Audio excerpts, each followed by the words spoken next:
This is the old Bryanton May match factory in Bow. Today it's some rather nice and quite expensive flats, but back in the 1880s it would have been the workplace for up to 2,000 women and teenage girls who would have worked here making matches. Demand for matches was very high, and as a result the matchmaking industry was really flourishing. And there was lots of money to be made in this business, so the people owning the factory were getting quite rich. In contrast to that, the match workers themselves were working in appalling conditions, often for very little pay.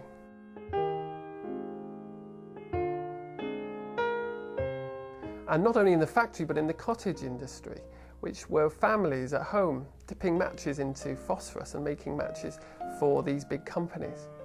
Given these conditions, it was no surprise that many people suffered from ill health. But people began to suspect there may be other reasons why they were suffering.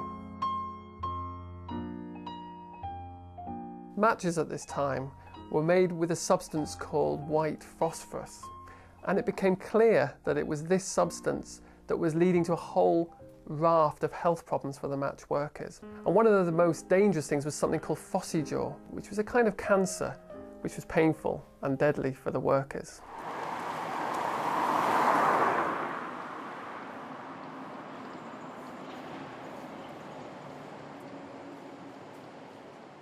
This blue plaque commemorates Annie Besant. She was a social reformer in the 1880s, and she heard about the appalling conditions in the match factory. And she, with them, approached the people in charge of the factory and asked for some changes, but they didn't like it, and they asked all the workers to sign something to say the conditions in the factory were good. When one of the workers refused, she was sacked. This led to a strike known as the Match Girl Strike in 1888.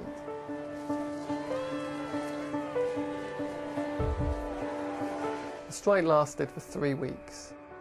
As a result, the conditions in the factory were improved slightly, but the white phosphorus continued to do its deadly work. Annie Besant continued to campaign.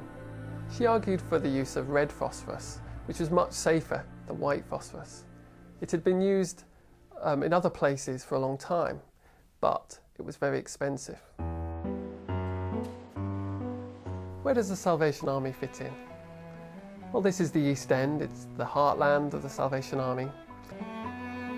In 1891, a short walk up the road, the Salvation Army opened up its very own match factory. And this is where the Salvation Army match factory once stood. It was clean, light, airy, and the girls who worked there had tea breaks.